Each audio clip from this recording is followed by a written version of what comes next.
penalties for traffic-related offences could rise under the upcoming budget. Disneyland reports strong profits and rising visitor numbers. And the government plans to expand the producer responsibility scheme to include plastic drinks containers.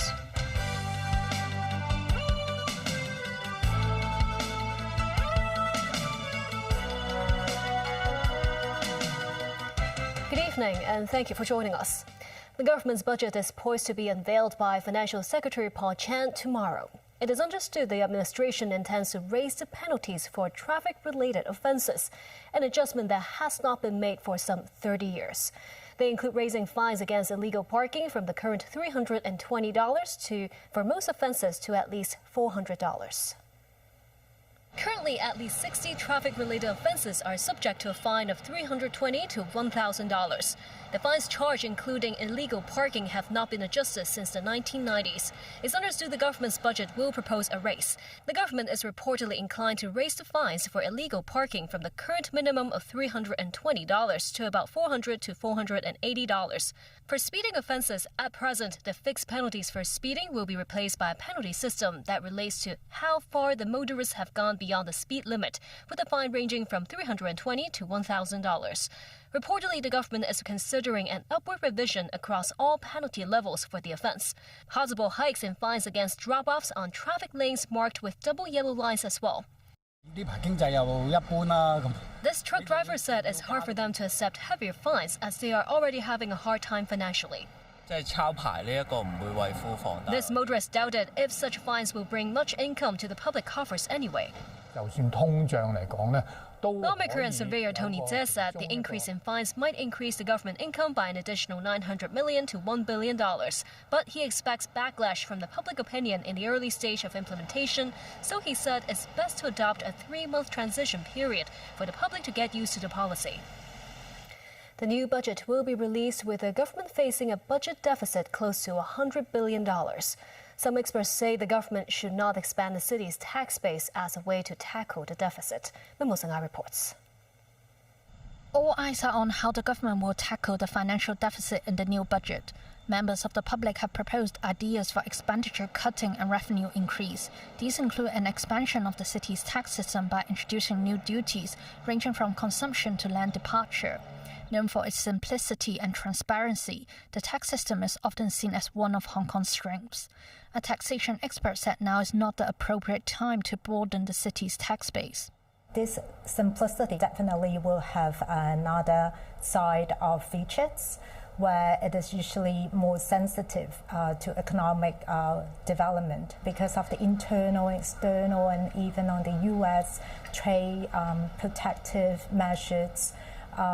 All the economy and jurisdictions are actually staying really cautious on what's happening and the development going forward. I think it's really essential for the government to understand what exactly the market's working right now. In 2024, the government imposed a top earner tax. Individuals who earn a yearly income of more than $5 million are subject to a duty of 16%. Sources say authorities considered increasing the tax on the high pay group for the second year.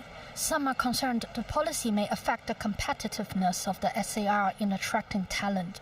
However, Shaq said opportunities rather than duties will be the factor for people to decide if they want to come to the city or not. An academic who also sides with the opinion that the tax system should not be adjusted at this time said residents could view the fiscal deficit from a different angle. A better way to look at it is the government now, they are different from before. Previously, we have a lot of resources, revenue, reserve. Now we are under a little pressure. So I see that this pressure to be a very good thing. Every dollar they spend in the future, they will have to spend very wisely. On economic policies for the coming financial year, the academic says the government should work closely with relevant sectors and even take the initiative to support stakeholders during difficult times for certain projects. Memos 9. TVB News.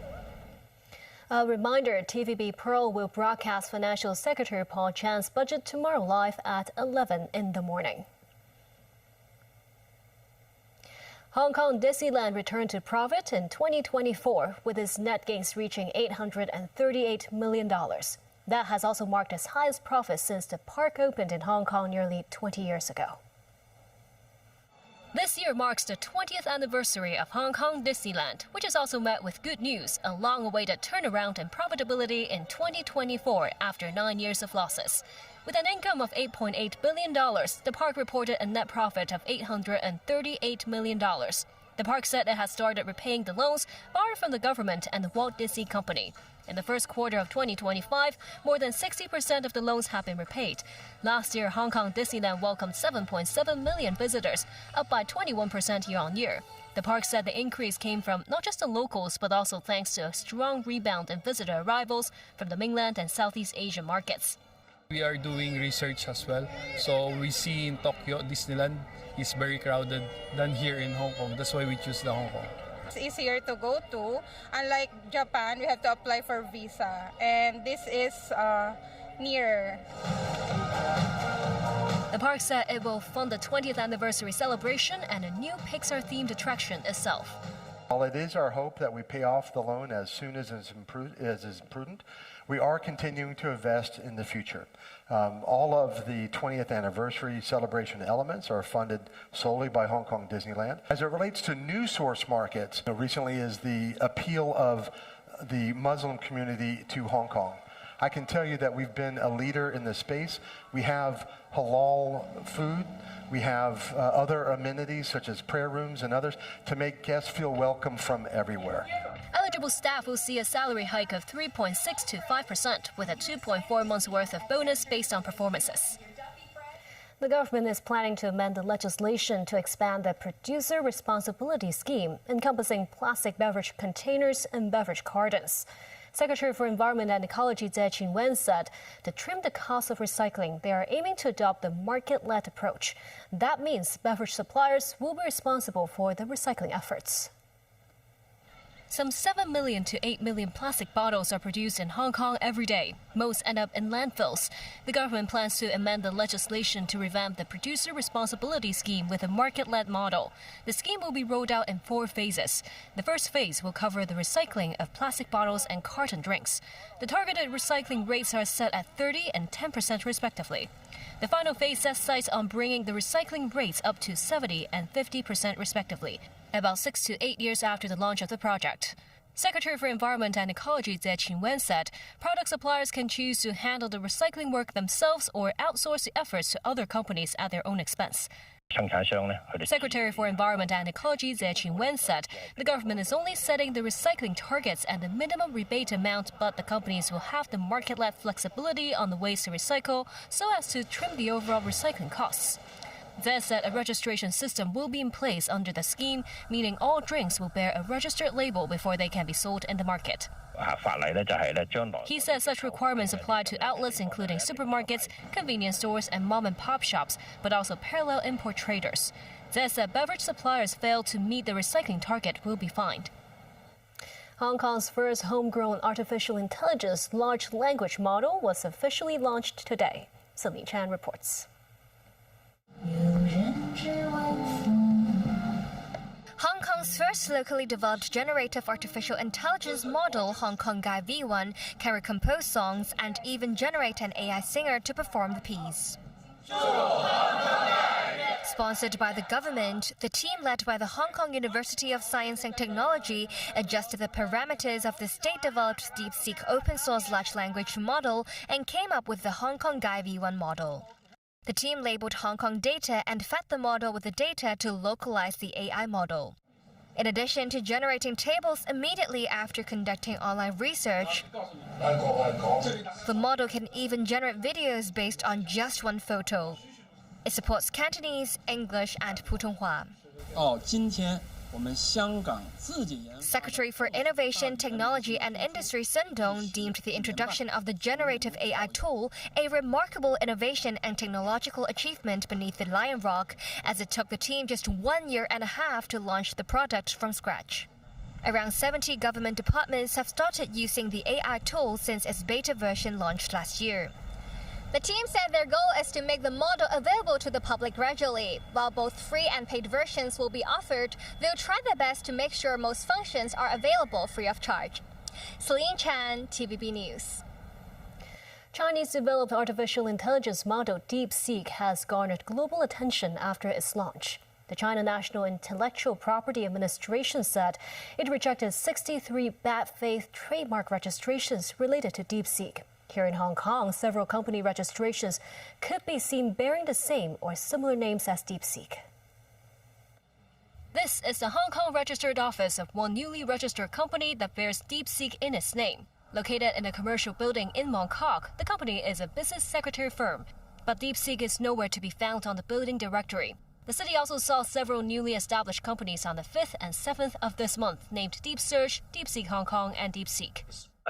Lawmaker Johnny Ng said it is legal to register such company names in Hong Kong as they are not completely the same as the name of the Chinese AI giant DeepSeek, but the original DeepSeek can file a lawsuit if these companies undermine its interests or engage in scam activities.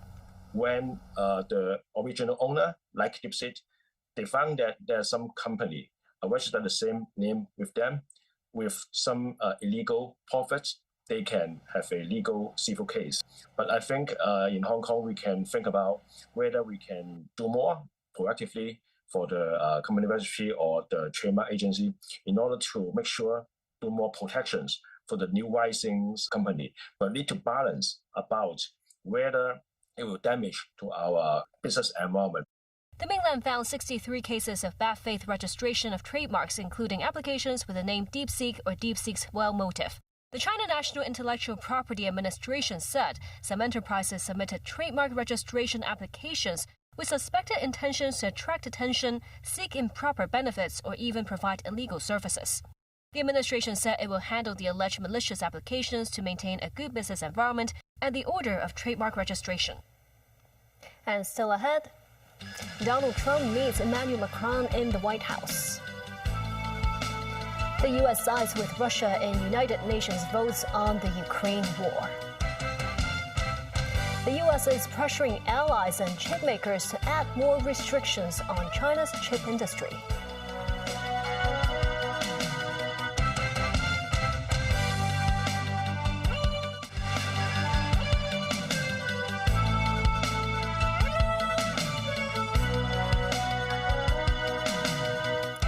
Welcome back.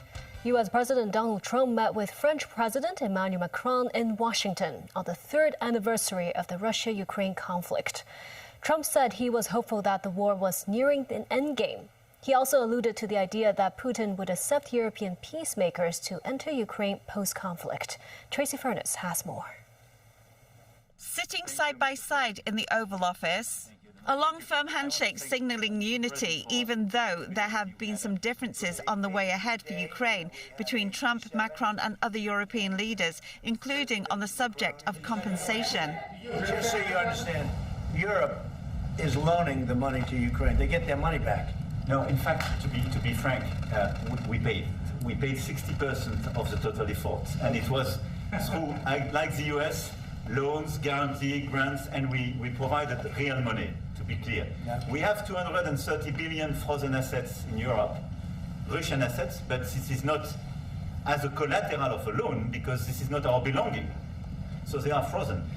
When asked whether he thought Russian President Vladimir Putin would approve of peacemakers in Ukraine, Trump was positive. Yeah, he will accept that.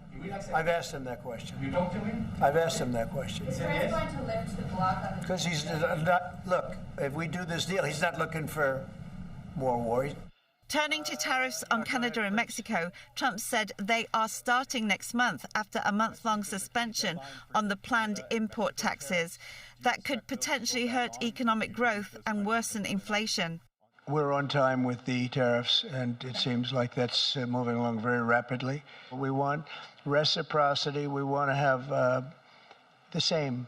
So if somebody charges us, we charge them. It's very simple, but it'll be very good for our country.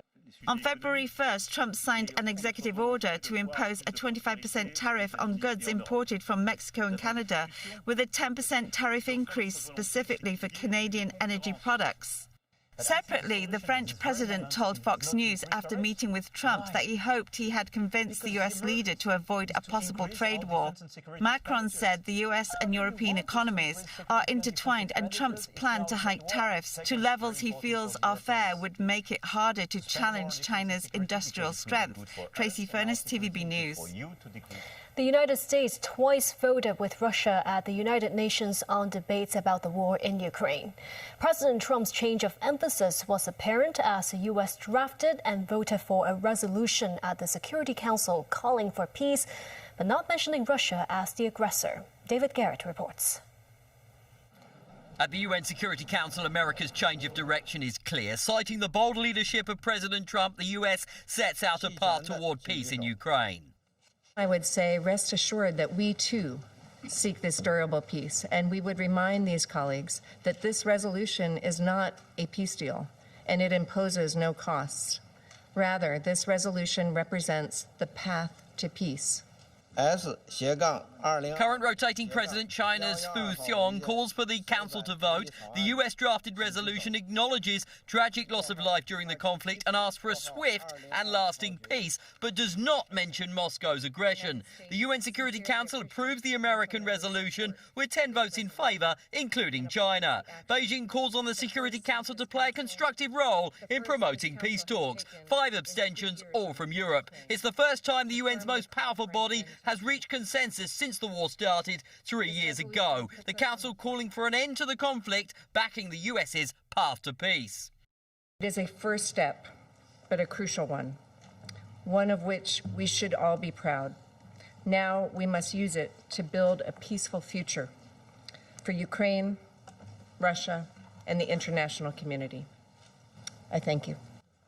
Earlier at the UN General Assembly, Ukraine applauded while Russia and the US looked dissatisfied. UN members approving a European-backed Ukrainian resolution condemning Russia and demanding an immediate withdrawal from Ukraine. The United States extraordinarily opposing it, voting with Russia. It passed 93-18 with the chamber backing Ukraine's territory and calls for accountability for war crimes. The US abstained on their own amended resolution, which later passed through the Security Council. The result 93-8 after European amendments adding language about Ukrainian sovereignty. A success for Ukraine. We will continue working on ensuring accountability for serious crimes under international law committed on the territory of Ukraine as part of Russia's aggression. Russia's UN ambassador calls the vote a distortion of the truth. David Garrett, TVB News. The U.S. government is said to be pressuring its allies and chipmakers to escalate their restrictions on China's chip industry, a move that Beijing criticized as protectionist. It followed Donald Trump's signing of a memorandum which directs a U.S. Committee on Foreign Investment to curb China's investments in strategic sectors. Danny Zhou has the story. The Trump administration is trying to prevent China from developing a domestic chip industry that could boost its artificial intelligence and military prowess, building on actions initiated under Joe Biden. Media reports said U.S. officials recently met with their Japanese and Dutch counterparts on restricting Tokyo Electron and ASML engineers from servicing semiconductor gear in China. Sources say Washington's aim is to see key allies aligned with its curbs on China. It is also reported that some Trump officials are pushing for tighter restrictions on the quantity and type of NVIDIA chips that can be exported to China without a license. The foreign ministry in Beijing held a firm stance against the U.S. actions of coercing other countries to throttle China, saying this has impeded the development of the global semiconductor industry and their actions will ultimately backfire. A spokesman accused Washington of politicizing and weaponizing trade and technology issues. He said it has overstretched the concept of national security in the malicious blockade and suppression of Chinese chips. Meanwhile, after Trump said Apple CEO Tim Cook plans to ship manufacturing from Mexico to the U.S., the company on Monday pledged to invest $500 billion in manufacturing facilities, data centers, and entertainment productions in the United States over the next 4 years. Apple's commitment includes hiring 20,000 people and building a giant factory in Texas for AI servers. Danny Zhou, TVB News.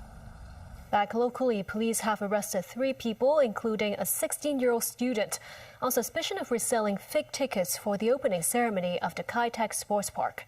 2 of the suspects do not even hold an e-ticket to swap for a physical ticket, the one will need to attend the event.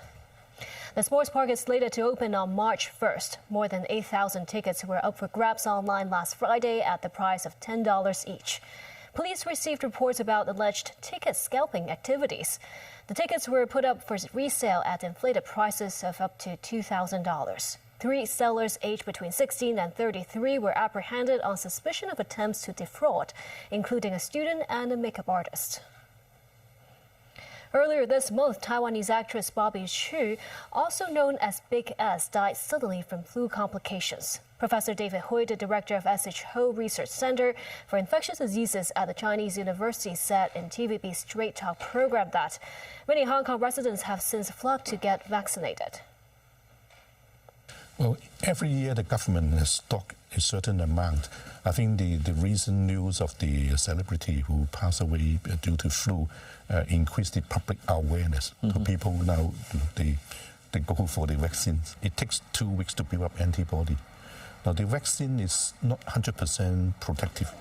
Overall, there is actually vaccine effectiveness of about 40 to 60% in preventing the influenza infection during the seasons. If you travel in very crowded areas, like on the plane, in the airport, taking public transports where there are lots of people, it would be advisable to put on a surgical mask to prevent the droplet inhalation.